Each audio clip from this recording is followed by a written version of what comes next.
Hindi horror story अनसुनी कहानियाँ।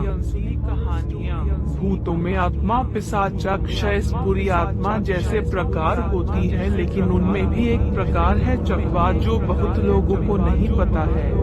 गांव वाले लोग को इन चकवा के बारे में अच्छी तरह जानते हैं। चकवा का मराठी में मतलब है चकमा देने वाला।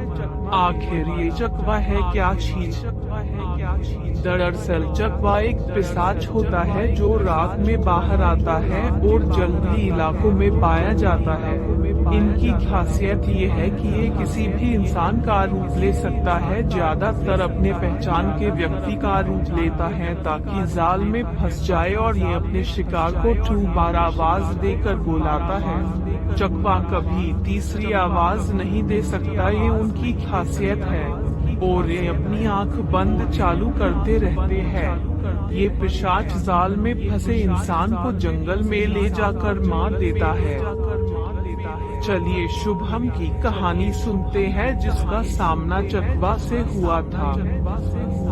हेलो, मेरा नाम शुभम है। मैं एक छोटे शहर में रहता हूँ। मुझे याद है 12th TH की एग्जाम अभी खत्म ही हुई थी। एग्जाम के बाद 1 to 2 महीनों की लंबी छुट्टियां थी, इसलिए हर साल के मुताबिक मैं इस साल भी अपने मामा के गांव छुट्टियां बिताने जाने वाला था। मामा का गांव अंचवाड़ी घने जंगल में था। ये गांव छोटा है और पहाड़ी इलाके के बीचों बीच है। गांव छोटा है, इसलिए इस गांव से एक ही बस जाती है। जब मैं गांव पहुंचा तब काफी खुश था।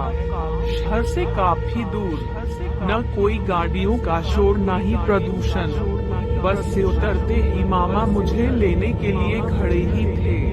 मैं गांव आया इसलिए मामा भी बहुत खुश थे। हमारे मामा के पास बहुत खेती है और गांव में उनकी बहुत इज्जत थी। जब मैं घर पहुंचा तब शाम हो चुकी थी। घर पर मैं आने पर सब खुश थे, मामी, दादा, दादी और मामा के लड़के भी। इतना सफर करके मैं बहुत थक गया था, इसलिए खाकर सो गया। दूसरे दिन मैं सुबह जल्दी उठ गया। वैसे गांव में सुबह लोग जल्दी उठ जाते हैं। मामा के लड़के राजू और सुरेश मुझसे पहले उठ गए थे। वैसे वो उनका रोज का समय था। सुबह जब मैं, राजू और सुरेश जब चाय ले रहे थे, तब राजू बोला कि आज हम दोपहर को जंगली पहाड़ पर जाएंगे घूमने के लिए। ये सुनते ही मैं बहुत खुश हुआ क्योंकि मुझे एडवेंचर बहुत पसंद है। हमें ये प्लान मामी को बताया। मामी ने इजाजत दे दी। हमारा प्लान शाम को आने का था, इसलिए मामी ने हमें तीनों को टिफिन दे दिया। हम करीब 12 बजे के आसपास निकले। गर्मी का मौसम था, धीरे धीरे गर्मी बढ़ रही थी। हमें करीब 30 मिनट चलते हुए जाना था। हम गांव से बाहर निकले, फिर खेतों से होते हुए हम जंगल की तरफ पहुंच गए। थोड़े जंगल के बाद बड़ी पहाड़ी थी। हम पहाड़ चढ़े। ऊपर पहुंचते ही हमने हमारा टिफिन खाया। काफी मजा आया। ऊपर से नजारा काफी अच्छा था। हम करीब 4 बजे तक घूमे और घर तक लौटते हुए हमें शाम हो गई। तब मामा भी खेती से लौट रहे थे। हमने उनको हमारी सारी बातें बताई।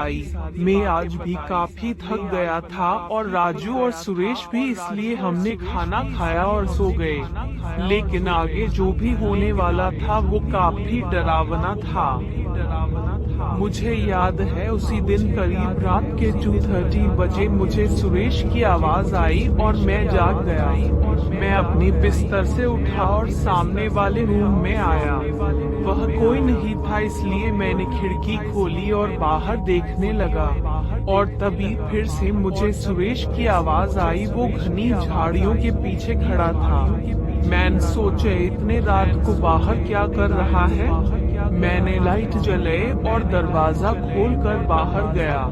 लेकिन मैंने जो देखा वो काफी डराने करने वाला था। वो सुरेश तो था, लेकिन लग नहीं रहा था। वो अपनी आंखें बंद चालू कर हर था। मैंने कहा, अरे सुरेश, तुम इतनी रात बाहर क्या कर रहे हैं? वो बोला कि शुभम, मेरा मोबाइल फोन पहाड़ी पर रह गया है, चलो जाते हैं। लेकिन उससे ऐसे बोला, तुम्हें समय पता है क्या हुआ है?